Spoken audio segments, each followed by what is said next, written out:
નમસ્કાર વિદ્યાર્થી મિત્રો.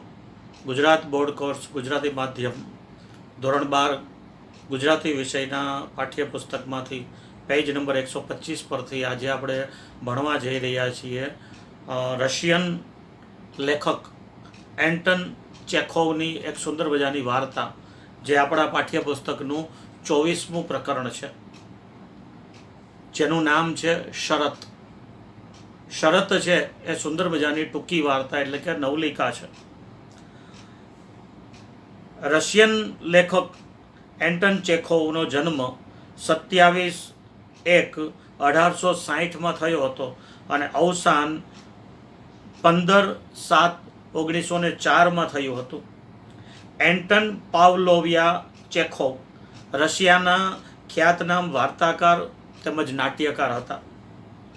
તેમનો વ્યવસાય ડૉક્ટર એટલે કે તબીબનો હતો. મોસ્કો સ્ટેટ મેડિકલ યુનિવર્સિટી દ્વારા તબીબી એટલે કે મેડિકલ ડૉક્ટરની ઉપાધિ ડિગ્રી પ્રાપ્ત કરી હતી. માત્ર રશિયામાં જ નહીં પણ વિશ્વમાં તેમની વાર્તાઓ વાચકો અને વિવેચકો દ્વારા પુરસ્કૃત થઈ છે.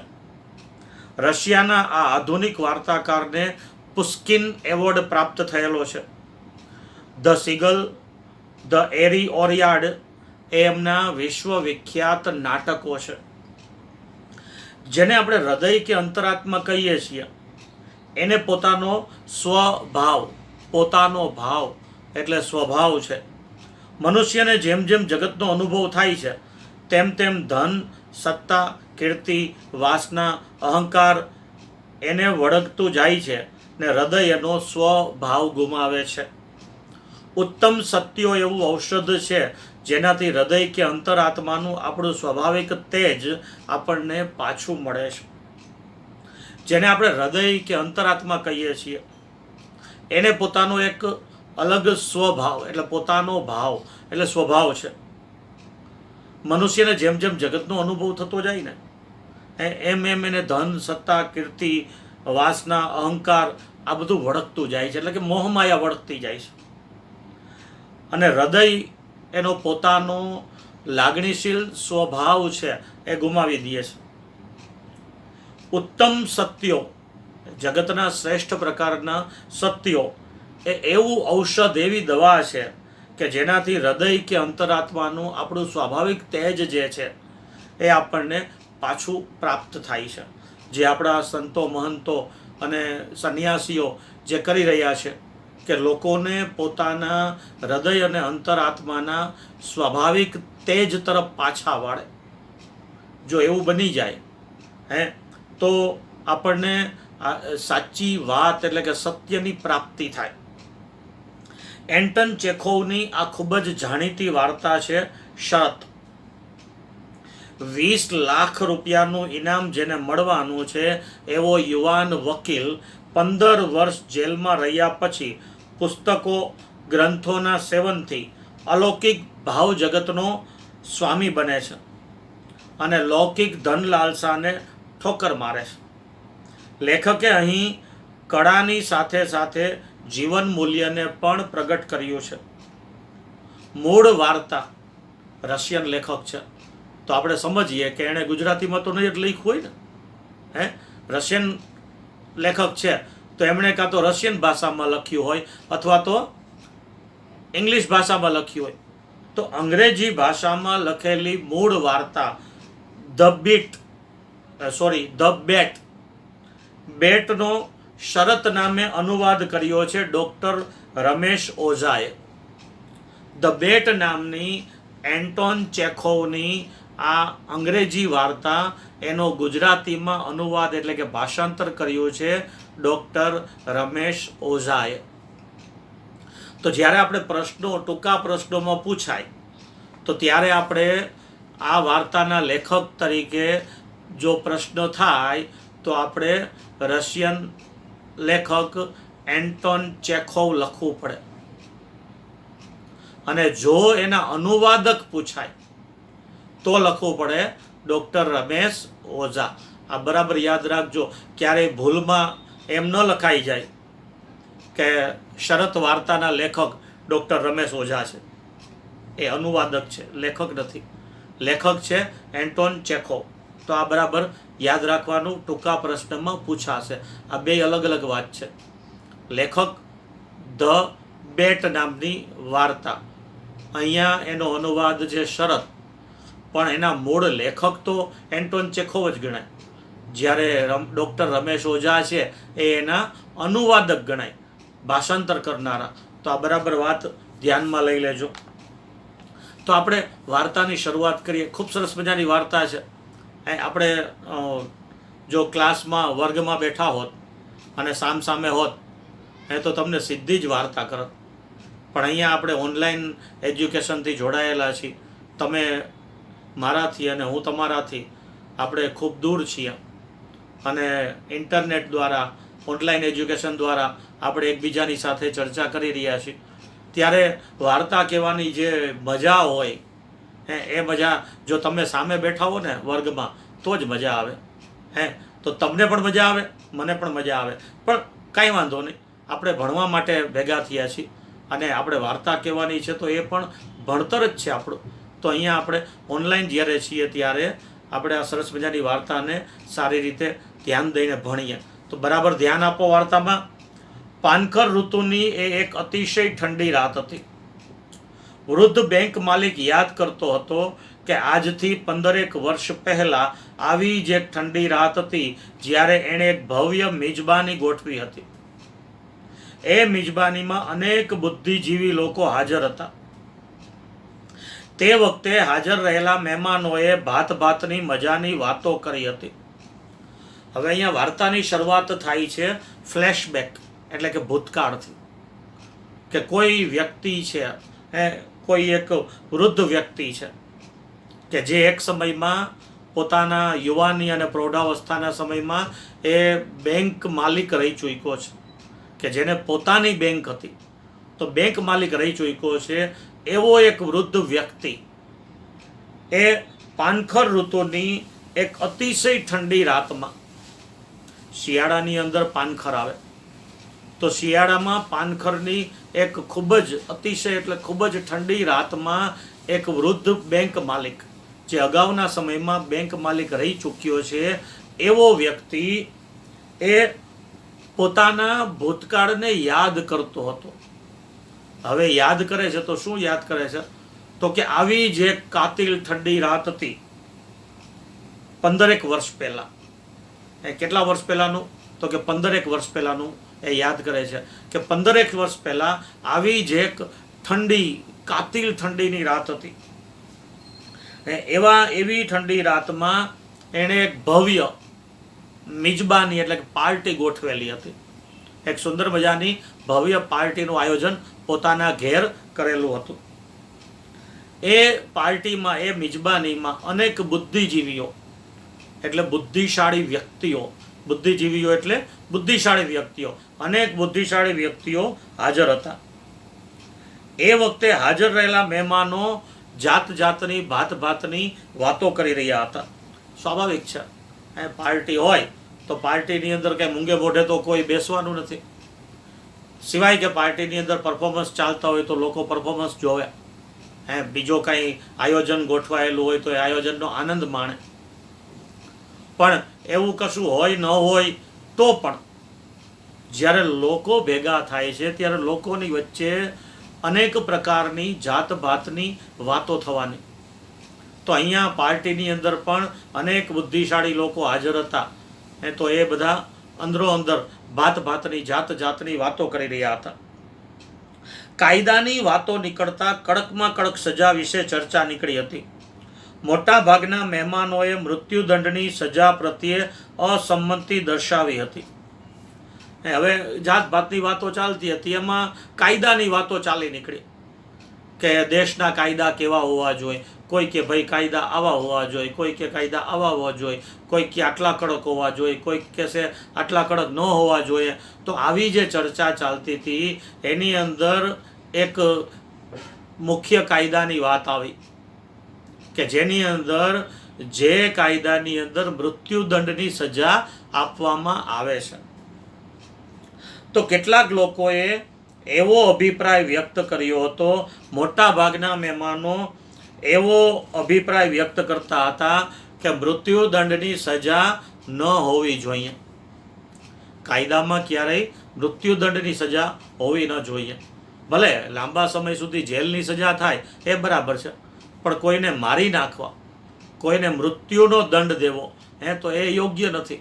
તો મૃત્યુદંડની સજા ન હોવી જોઈએ એવું કેટલાક લોકો કહેતા હતા. તો કેટલાક લોકોએ એવો અભિપ્રાય વ્યક્ત કર્યો હતો કે મૃત્યુદંડની સજા એક પ્રકારની જૂની પુરાણી અને અનૈતિક સજા છે.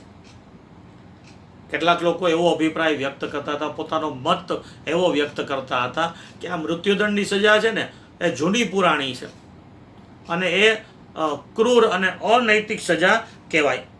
તો એવી સજા ન હોવી જોઈએ, કારણ કે આપણે જાણીએ છીએ, આપણે વાતો સાંભળી છે કે રાજા મહારાજાઓની વાતો સાંભળો તો એમાં રાજા મહારાજાઓ જ્યારે ગુસ્સે થઈ જાય તો કોઈ અપરાધ કરનારાઓને ફટ દઈને મૃત્યુદંડની સજા આપી દેતા.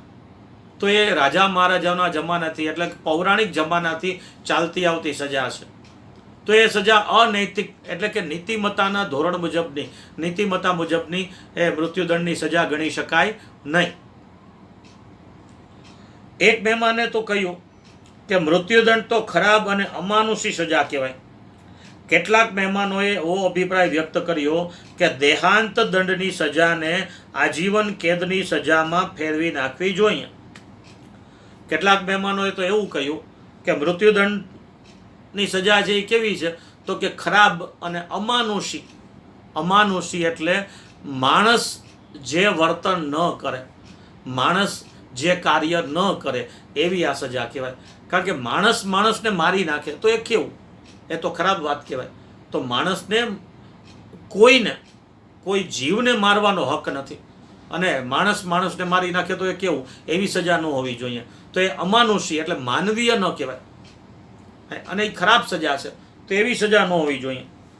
કેટલાક મહેમાનોએ એવો મત, એવો અભિપ્રાય પણ વ્યક્ત કર્યો કે દેહાંત દંડની સજા એને આજીવન કારાવાસની સજાના રૂપમાં ફેરવી નાખવી જોઈએ.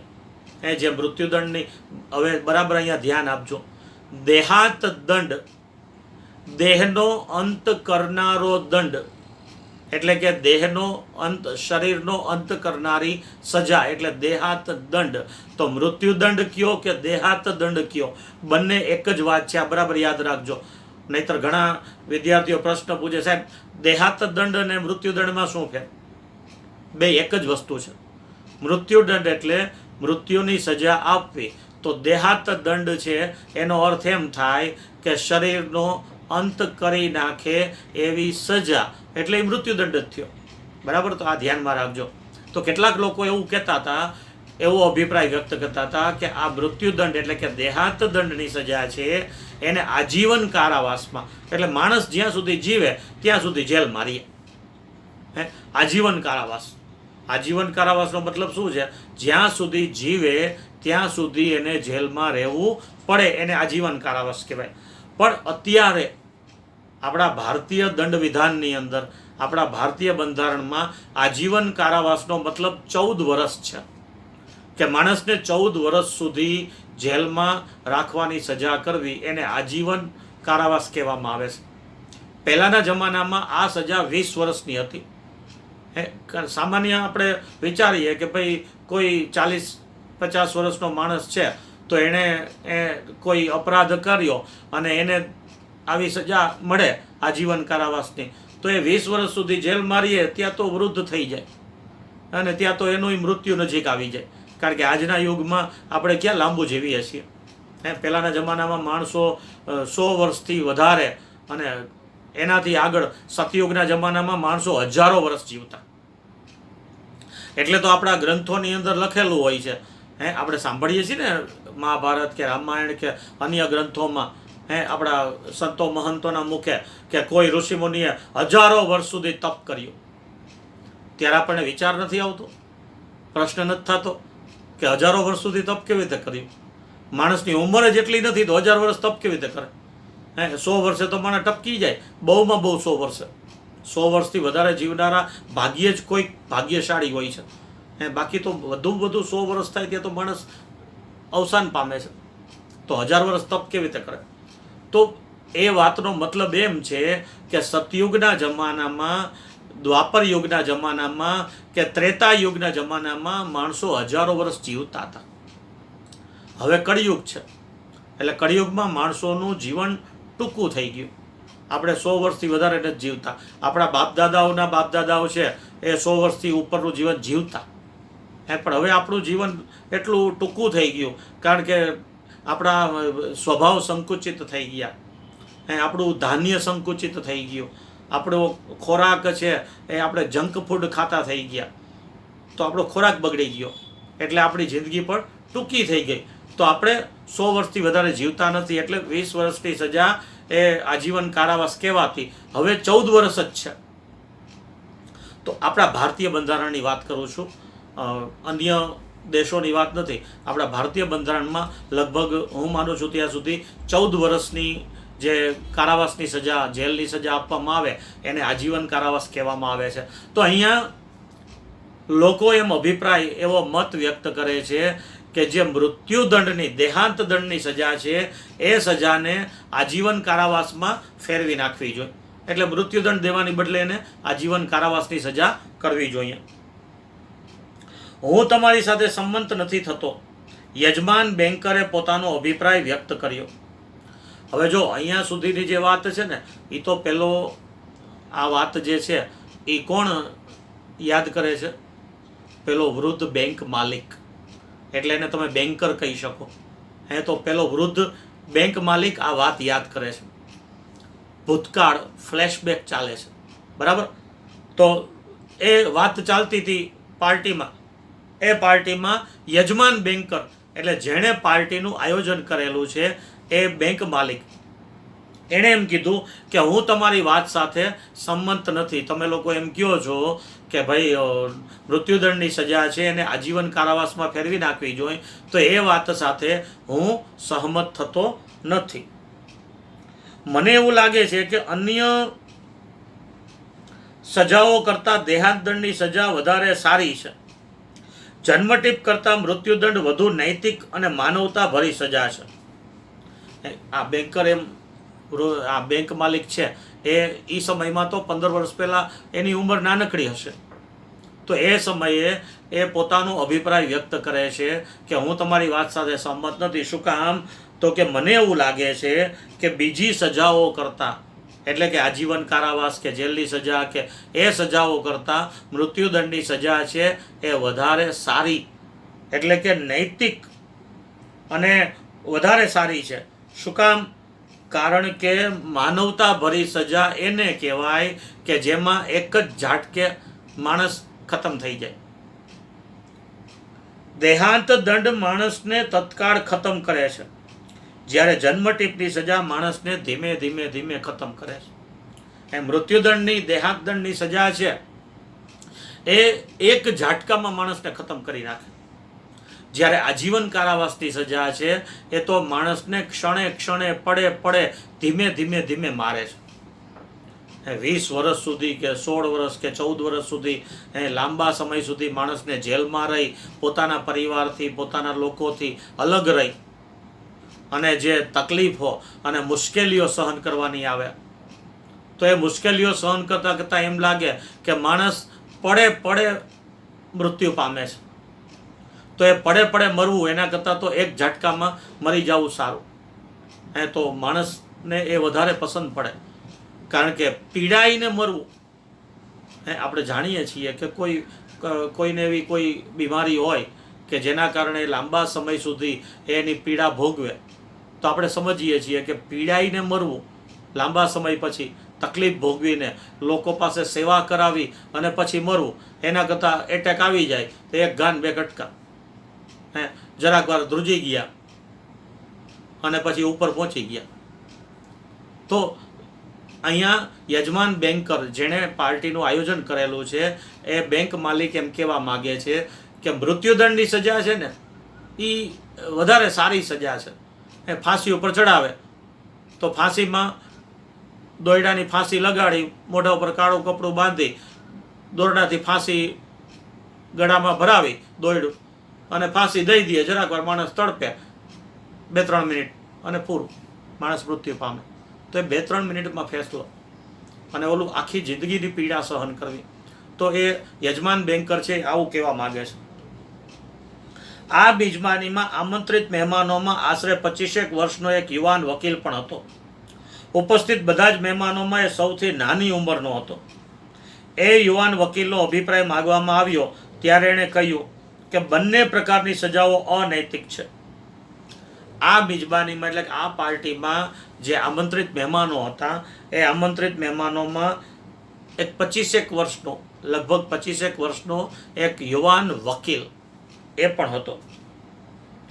ઉપસ્થિત બધા મહેમાનો, અહીંયા હાજર રહેલા બધા મહેમાનોમાં લગભગ એ સૌથી નાની ઉંમરનો વ્યક્તિ હતો. યુવાન વકીલને અભિપ્રાય પૂછવામાં આવ્યો કે ભાઈ તમારા મતે શું હોવું જોઈએ? તમે વકીલ છો તો તમારા મતે શું હોવું જોઈએ? મૃત્યુદંડની સજા સારી કે આજીવન કારાવાસની સજા સારી? તો એ યુવાન વકીલે એણે કહ્યું કે મારા મતે તો બંને પ્રકારની સજાઓ છે એ અનૈતિક છે, એટલે નીતિમત્તાથી વિરુદ્ધની છે. મને તો બંને સજાઓ અયોગ્ય લાગે છે, બંને સજાઓ અનૈતિક લાગે છે, પણ મારે જો દેહાંત દંડ અને જન્મટીપ એ બેમાંથી એકની પસંદગી કરવાની હોય તો હું જન્મટીપ વધુ પસંદ કરું. બિલકુલ ન જીવવા કરતાં કોઈ પણ રીતે જીવવું એ વધુ સારું છે. પહેલાં એ વકીલે કીધું કે જો હું તો આમ જનરલ તો બેય સજાને અનૈતિક ગણું છું. જન્મટીપ એટલે કે આજીવન કારાવાસ અને દેહાંત દંડ એટલે કે મૃત્યુદંડ, આ બંને સજા છે, બંનેને અનૈતિક ગણું છું. પણ જો મને પસંદગી કરવાની વાત આપવામાં આવે કે ભાઈ મારે બેમાંથી કઈ સજા પસંદ કરવાની છે, તો હું અચૂક જન્મટીપ એટલે કે આજીવન કારાવાસની સજાને પસંદ કરું. કારણ કે હું એવું માનું છું કે સાવ ન જીવવું, મરી જવું, એના કરતાં કોઈ પણ પરિસ્થિતિમાં જીવવું વધારે સારું છે. અહીંયા આ વાતનો અર્થ એમ કરી શકાય કે ઈશ્વરે આપણને આ સંસારમાં, આ જગતમાં જે જીવન આપ્યું છે એ જીવવા માટે છે, નહીં કે એને ખતમ કરી નાખવા માટે. કારણ કે ઈશ્વરે આપણને જન્મ આપ્યો છે, ઈશ્વર જ આપણને મૃત્યુ આપશે. આપણા ધર્મગ્રંથોમાં, આપણા શાસ્ત્રોમાં આ વાત કહેવાયેલી છે. તો ઈશ્વર જ આપણને જન્મ આપે અને ઈશ્વર જ આપણને મૃત્યુ આપે, તો એ વચ્ચેનો જે સમય, આપણા જીવનનો જે ગાળો છે, એ જીવન આપણે આ સમાજમાં, આ સંસારમાં કોઈ પણ સંજોગોમાં જીવવાનું છે. ઈશ્વરે આપેલા જીવનને ખતમ કરી નાખવાનું નથી. દુઃખ ભલે ને ગમે તેટલા આવે, પીડાઓ આવે, તકલીફ આવે, દુઃખ આવે, તો એની સામે ડટકર મુકાબલા એટલે કે લડવાનું છે, હિંમતથી સામનો કરવાનો છે. એનાથી ડરીને જો મરી જાય તો કાયરની વ્યાખ્યામાં આવી. તો એટલે હિંમતથી સામનો કરવાનો છે. તો એ વાત અહીંયા પેલો વકીલ સમજાવવા માગે છે કે હું મૃત્યુદંડની સજા કરતાં વધારે જન્મટીપ એટલે કે આજીવન કારાવાસની સજાને પસંદ કરું. શું કામ? તો કે ભાઈ મરી જાવું, એક જ ઝાટકામાં મરી જાવું, એના કરતાં બેટર છે કે કોઈ પણ શરતે જીવન જીવવું, કોઈ પણ પરિસ્થિતિમાં જીવન જીવવું. તો જે કોઈ પણ પરિસ્થિતિમાં પોતાનું જીવન જીવી દેખાડે એ વ્યક્તિ એ બહાદુર છે એમ કહી શકાય. તો એ વાત આ સમજાવવા માગે છે. તો એ વખતે મોટા ભાગના હાજર રહેનારાઓ પૈકી બેંક માલિક સૌથી વધુ યુવાન અને વધુ પૈસાદાર હતો. વકીલની વાત સાંભળીને ઉશ્કેરાઈ ગયો અને બોલ્યો, એ સાચું નથી. તમે જો 5 વર્ષ પણ એકાંતમાં જેલવાસ ભોગવી શકો તેમ માનતા હો તો હું 20 લાખ 2 મિલિયનની શરત મારવા તૈયાર છું. એકાંતના જેલવાસ કરતાં ભાગ્યે જ બીજી કોઈ સજા ઓછી કંટાળાજનક છે. એ વખતે મોટા ભાગના જેટલા લોકો હાજર હતા ને, એ હાજર લોકોમાં બેંક માલિક છે સૌથી વધારે પૈસાદાર હતો. એ આ યુવાન વકીલની વાત સાંભળીને ઉશ્કેરાઈ ગયો. એણે કીધું કે તમે કહો છો એ સાચી વાત નથી. જો તમે 5 વર્ષ એકલા જન્મટીપની સજાની જે વાત કરીએ છીએ એમ 5 વર્ષ એકાંતમાં જો તમે જેલવાસની સજા ભોગવી શકો એવું તમે જો માનતા હો તો હું તમને 20 લાખ રૂપિયા એટલે 2 મિલિયન રૂપિયાની શરત તમારી સાથે શરત મારવા તૈયાર છું. કેટલા? 20 લાખ રૂપિયાની શરત મારવા તૈયાર છું જો તમે 5 વર્ષ એકાંતમાં જેલવાસની સજા ભોગવી શકો એવું માનતા હો તો.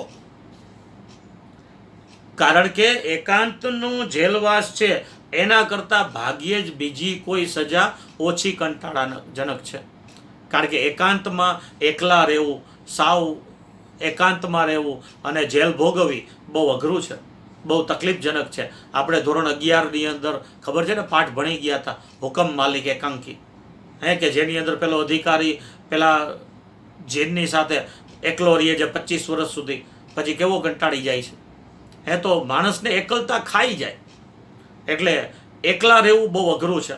એટલે પેલો બેંક માલિક ઉશ્કેરાઈ ગયો અને એણે વકીલને કહી દીધું કે જો તમે 5 વર્ષ સુધી એકાંતમાં જેલવાસની સજા ભોગવી શકો એવું માનતા હો તો હું તમારી સાથે 20 લાખ રૂપિયાની શરત મારવા તૈયાર છું.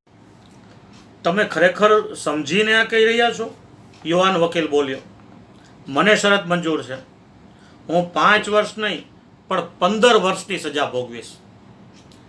પેલો યુવાન વકીલ છે, યુવાની છે, ગરમ લોહી છે, યુવાન વકીલ છે, એ પણ જુસ્સામાં આવી ગયો અને એણે કહી દીધું કે તમે સાચે સાચ સમજીને વાત કરો છો ને? 20 લાખ રૂપિયાની શરત છે, સમજીને વાત કરો છો ને? જો તમે ખરેખર 20 લાખ રૂપિયાની શરત મારી સાથે મારવા તૈયાર હો તો હું 5 વર્ષ નહીં 15 વર્ષ એકાંતવાસ જેલની સજા ભોગવવા તૈયાર છું. કેટલા વર્ષ? 15 વર્ષ અને 20 લાખ રૂપિયાની શરત. 15 વર્ષ? બેંક માલિક બોલ્યો, અરે સજ્જન, હું 20 લાખ 2 મિલિયનનું જોખમ ઉઠાવવા તૈયાર છું. પેલા બેંક માલિકે કીધું 15 વર્ષ, 5ની બદલે 15 વર્ષ. તો કાંઈ વાંધો નહીં સજ્જન, યુવાન વકીલને કહે છે કે તો પછી હું 20 લાખની રૂપિયાનું જોખમ ઉઠાવવા માટે તૈયાર છું. કબૂલ, તમે 20 લાખનું જોખમ ઉઠાવો છો તો હું મારી સ્વતંત્રતાનું જોખમ ઉઠાવું છું, વકીલે કહ્યું. પેલા વકીલે કીધું કબૂલ, જો તમે 20 લાખ રૂપિયાનું જોખમ ઉઠાવતા હો તો હું 15 વર્ષ માટે મારી સ્વતંત્રતાનું જોખમ ઉઠાવવા માટે તૈયાર છું. યુવાન બેંક માલિકે કહ્યું, અરે નવયુવાન, તું છેલ્લો નિર્ણય કરી લે. તે પહેલાં 2 વાર વિચાર કરી લે. મારે મન તો 20 લાખની કાંઈ વિસાત નથી, પણ તારે માટે તો જિંદગીના 15 ઉત્તમોત્તમ વર્ષ ગુમાવવાના થશે. તારા જેવા અવિચારી યુવાન બહુ ઓછા હોય. એક વાત ન ભૂલતો કે ફરજિયાતપણે ભોગવવી પડતી સજા કરતાં સ્વયં સ્વીકૃત સ્વૈચ્છિક સજા વધારે કઠોર લાગે છે. પેલા બેંક માલિકે યુવાનને કીધું, તું નવયુવાન છો, હજી તું છેલ્લો નિર્ણય કર ને મારી સાથે શરત માર. એની પહેલાં હજી 2 વાર તારે વિચારવું હોય તો વિચારી લેજે. કારણ કે મારા મન 20 લાખ રૂપિયાની કોઈ કિંમત નથી, કોઈ વિસાત નથી. એટલે મારે 20 લાખ માટે મારા માટે કાંઈ મહત્વના નથી. કારણ કે બેંક માલિક છે, 20 લાખ રૂપિયા એના માટે શું મહત્વના હોય? તો મારે માટે 20 લાખ રૂપિયા મહત્વના નથી. પણ તારા જીવન માટે તારા જીવનના 15 વર્ષ એ શ્રેષ્ઠ કરતાં શ્રેષ્ઠ છે. એ 15 વર્ષ તારે ગુમાવવા પડશે. તારા જેવા અવિચારી, તું બરાબર વિચાર કર ભાઈ, આ વિચાર્યા વગરનું પગલું ભરવા તૈયાર થયો છો. તારા જેવા અવિચારી યુવાન બહુ ઓછા હોય છે. એક વાત ભૂલતો નહીં, એક વાત તને સમજાવું, એક વાત ભૂલતો નહીં કે ફરજિયાતપણે ભોગવવી પડતી સજા કરતાં સ્વયં સ્વીકૃત અને સ્વૈચ્છિક રીતે ભોગવવી પડતી સજા એ વધારે અઘરી હોય છે. એક આની અંદર એક સરસ મજાની વાત છે, એક ઊંડાણ ભરેલી વાત છે કે ફરજિયાતપણે ભોગવવી પડતી સજા હોય ને એ ભોગવવી જરાક થોડીક વધારે અઘરી ઓછી લાગે. કારણ કે ફરજિયાત સજા થઈ છે કે 5 વર્ષ જેલમાં રહેવાનું જ છે, એ સજા થઈ છે એટલે એ ફરજિયાત છે. તો એ ભોગવવામાં થોડીક સહેલાઈ રહે. પણ જાતે કરીને સજા લઈએ કે ના હું 5 વર્ષ એકાંત જેલમાં રહીશ, તો આને સ્વયં સ્વીકૃત એટલે પોતે જાતે સ્વીકારેલી સ્વૈચ્છિક સજા કહેવાય. હજી ફરીથી પાછો યાદ કરાવું કે 11મા ધોરણના ગુજરાતીમાં આપણે ભણી ગયા હુકમ માલિક એકાંકી, કે જેની અંદર પેલા અધિકારીએ પેલા જીન પાસેથી ફાયદો લેવા માટે થઈ અને જાતે સ્વયં સ્વીકૃત સ્વૈચ્છિક સજા ભોગવી લીધી. તો કેવી મુશ્કેલી થઈ ગઈ. આખરે એ મૃત્યુ સુધી પહોંચી ગયો. એ કેટલો કંટાળી ગયો, પોતાના જીવનથી સંપૂર્ણપણે કંટાળી ગયો. તો અહીંયા એ વાત બેંક માલિક સમજાવવા માગે છે પેલા યુવાન વકીલને કે તું બરાબર ધ્યાન દેજે, બરાબર સમજી લેજે, બરાબર વિચાર કરજે. તારા જેવા ઓછું વિચારનારા યુવાનો બહુ ઓછા હોય છે, માટે બરાબર વિચારી, 2 વાર વિચારીને પછી મારી સાથે શરત મારજે. પણ યુવાન વકીલ મક્કમ રહ્યો અને અતિશય મૂર્ખાઈ ભરેલી, અવાસ્તવિક અને અક્કલ વગરની શરતનું પાલન કરવા તૈયાર થયો. પણ પેલો યુવાન વકીલ છે તો મક્કમ હતો. ખરેખર તો આપણા લોકો માટે આપણે વિચારીએ તો આ મૂર્ખાઈ જ લાગે ને. તો બધા લોકો એમ માને છે કે અતિશય મૂર્ખાઈ ભરેલી, જેને કહેવાય અવાસ્તવિક અને અક્કલ વગરની આ શરત કહેવાય કે જેનું પાલન કરવા એ તૈયાર થયો. આપણને કોઈક 20 લાખ રૂપિયા આપે અને આપણે 15 વર્ષ જેલમાં રહીએ, પણ એ 15 વર્ષ જેલમાં રહ્યા પછી 20 લાખ આપે, તો 15 વર્ષ આપણે પેલા જેલમાં રહીએ તો એ મૂર્ખાઈ ભરી વાત જ કહેવાય ને. કે પછી એ 20 લાખ આપશે કે નહીં, શું થશે, કેમ થશે, 15 વર્ષ સુધી આપણે જીવશું કે કેમ. તો આપણા જીવનના વર્ષોને આપણે ગુમાવીએ છીએ. તો એક દ્રષ્ટિએ આ મૂર્ખાઈ ભરેલી વાત કહેવાય. પણ એમ છતાંય પેલો યુવાન વકીલ છે એ તો પોતાની વાત ઉપર એકદમ મક્કમ હતો કે નહીં, મારે શરત મારવી છે. સજાની શરત પ્રમાણે એવું ઠરાવવામાં આવ્યું કે બેંક માલિકના ભાગમાં આવેલા એક સુંદર રહેઠાણમાં આ યુવાન વકીલે કડક ચોકી પેરા હેઠળ સજા ભોગવી. સજાની શરત પ્રમાણે એવું નક્કી કરવામાં આવ્યું કે એ જે બેંક માલિક છે એ બેંક માલિકનું એક એના ભાગમાં, એટલે કે બેંક આમ તો પોતે જ બેંક માલિક હતો, પણ બેંક છે એ તો લોકો દ્વારા ઊભી થયેલી પ્રોપર્ટી ગણી શકાય. એટલે બેંક દ્વારા એને રહેવા માટે જે મકાન મળેલું હોય, તો પોતાના ભાગમાં આવેલા એક સુંદર મજાના રહેઠાણમાં આ યુવાન વકીલે કડક ચોકી પેરાની વચ્ચે, ચોકી પેરા હેઠળ એકાંતમાં આ જેલવાસની સજા ભોગવી. વળી એ શરત નક્કી થઈ કે 15 વર્ષ સુધી વકીલે એ આવાસની બહાર ક્યાંય નીકળવું નહીં, કોઈ માણસને મળવું નહીં, કોઈ માણસનો અવાજ સુદ્ધા એને કાને પડવો જોઈએ નહીં. વળી સજાની શરત વધારામાં એ હતી કે એને એક ઓરડામાં પૂરી દેવામાં આવે. પછી એને એ ઓરડામાં પૂરી દીધા પછી એણે 15 વર્ષ સુધી એ ઓરડાની બહાર, એ આવાસ એટલે રહેઠાણ, ઓરડાની બહાર એણે નીકળવાનું નહીં, કોઈ માણસને મળવાનું નહીં. અરે એ તો ક્યાંય ગયું, કોઈ માણસનો અવાજ માત્ર સાંભળવાનું નહીં, કોઈ માણસને મળવાનું નહીં, બહાર નીકળવાનું નહીં, અને કોઈ માણસનો અવાજ પણ નહીં સાંભળવાનો. કોઈ જાતના છાપા કે પત્રો એને અપાશે નહીં. પેલા માણસને બહારના કોઈ જાતના છાપા કે કોઈ પણ પ્રકારના પત્રો એને વાંચવા દેવામાં આવશે નહીં. એટલે બહારના છાપાઓ 15 વર્ષ સુધી બહારની દુનિયા સાથે સંબંધ કપાઈ જાય. 15 વર્ષ સુધી એને કોઈ પણ પ્રકારના છાપા કે પત્રો એ વાંચવા દેવા માટે આપવામાં આવશે નહીં. તેમ છતાં એ વકીલ સંગીતના વાદ્યો તથા કેટલાક પુસ્તકો રાખી શકશે, પત્રો લખી શકશે અને પોતે જે કંઈ ખાવા પીવા ઈચ્છે તે મેળવી શકશે એવું નક્કી કરવામાં આવ્યું. પણ એની સાથે સાથે એને ફાયદો એ દેવામાં આવ્યો કે આવાસની અંદર જે ઓરડામાં એ બંધ થઈ જાય, એને પૂરવામાં આવે, એને એકાંતમાં મૂકવામાં આવે, એ ઓરડાની અંદર એ પોતાને જોતા હોય તો સંગીતના સાધનો રાખી શકશે.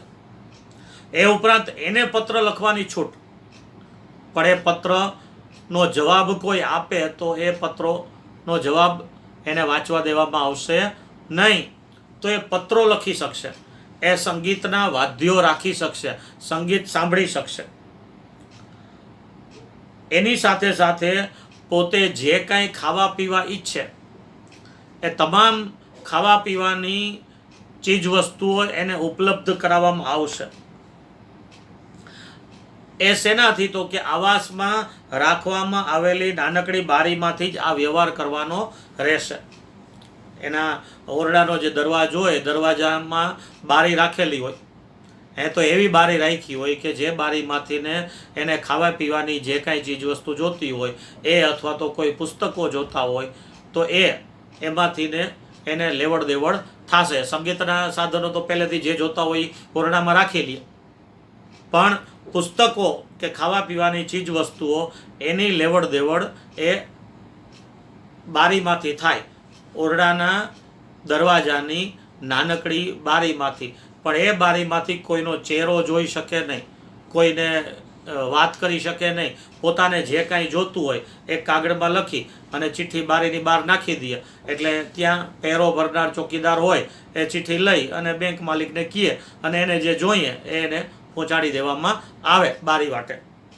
તો આ પ્રમાણે એણે 15 વર્ષ સુધી એકાંતવાસની જેલ સજા ભોગવવાની એ નક્કી કરવામાં આવ્યું. 1870ના નવેમ્બરની 14મી તારીખે 12 વાગ્યાથી સજાનો પ્રારંભ કરવામાં આવ્યો અને એ સજાનો અંત 1885ના નવેમ્બરની 14મી તારીખે બરાબર 12 વાગ્યે આવવાનો હતો.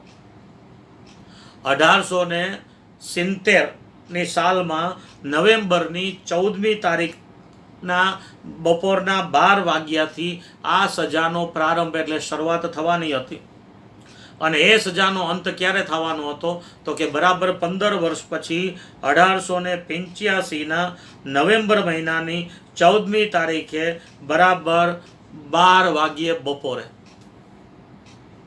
જે શરતો મૂકવામાં આવી હતી તેમાંની એક પણ શરતનો ભંગ થાય કે વકીલ કેદી એની જેલમાંથી 2 મિનિટ જેટલો પણ વહેલો બહાર નીકળી આવે તો બેંક માલિક એને 20 લાખ તો શું એક પાઈ પણ ચૂકવવા બંધાયેલો નહોતો. હવે જે શરતો રાખવામાં આવેલી હતી એ શરતો ઉપરાંત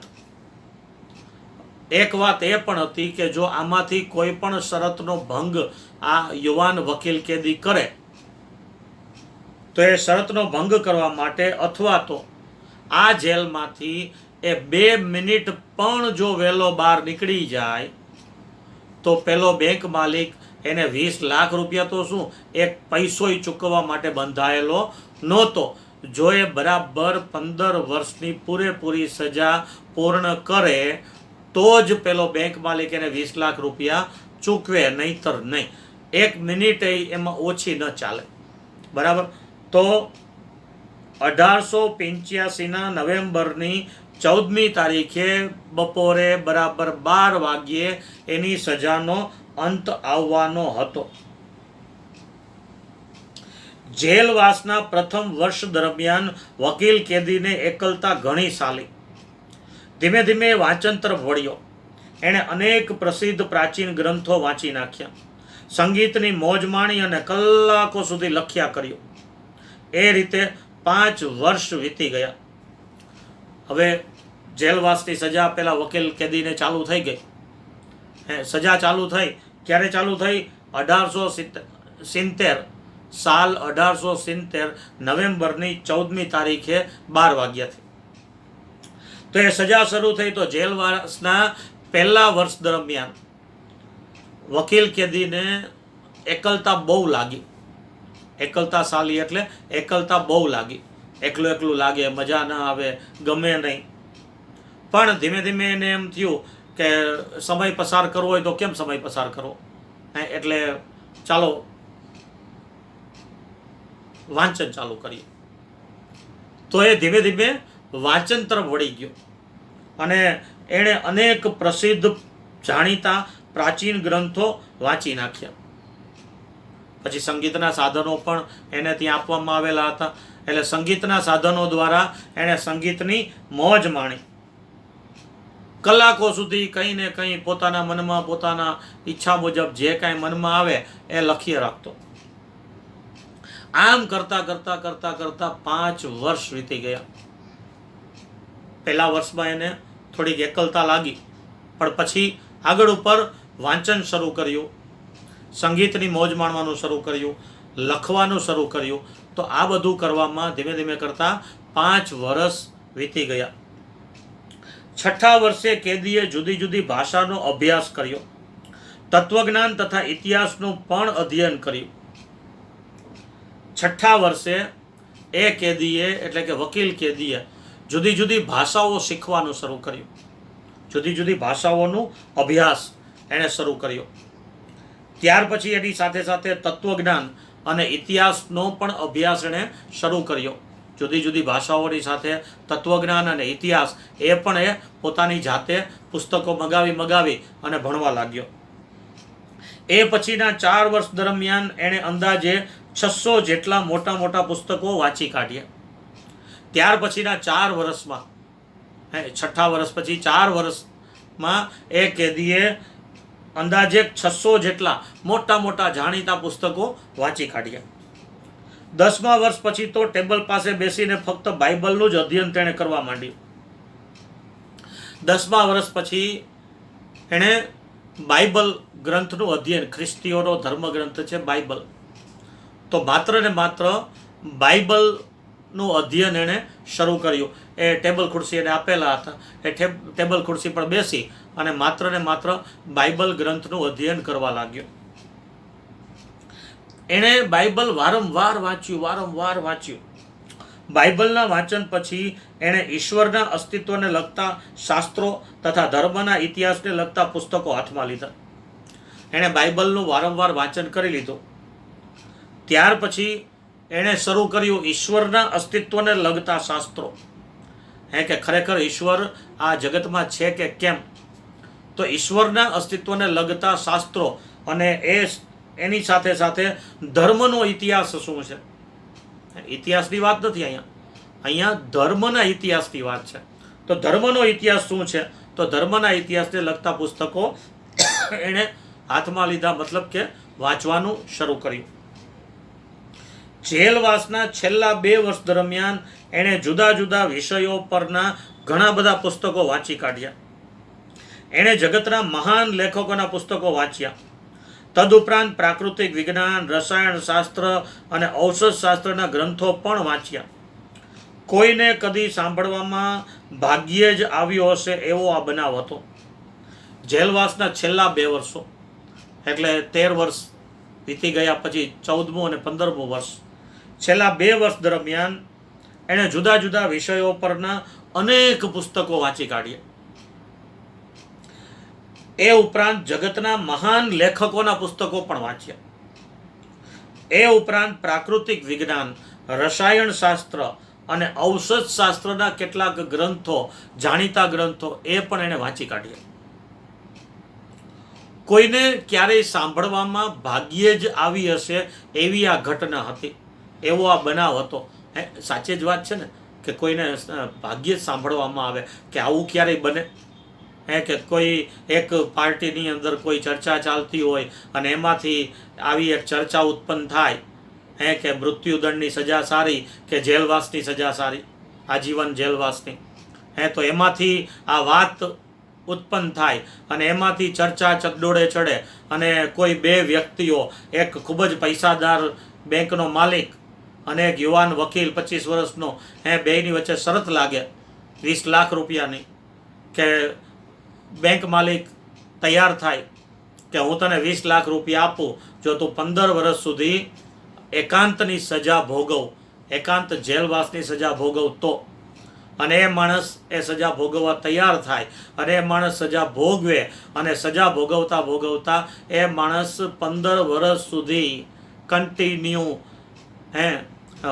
સતત એ સંગીતની મોજ માણતો રહીએ, વાંચન કરતો રહીએ, અનેક પ્રકારના પુસ્તકો, ધર્મશાસ્ત્રો, ગ્રંથો, બાઇબલ, અનેક પ્રકારના મહાન લેખકોના પુસ્તકો અને ભાષાઓના અભ્યાસ ને આ બધું એ કરે અને આમ કરીને ઘણું બધું લખે.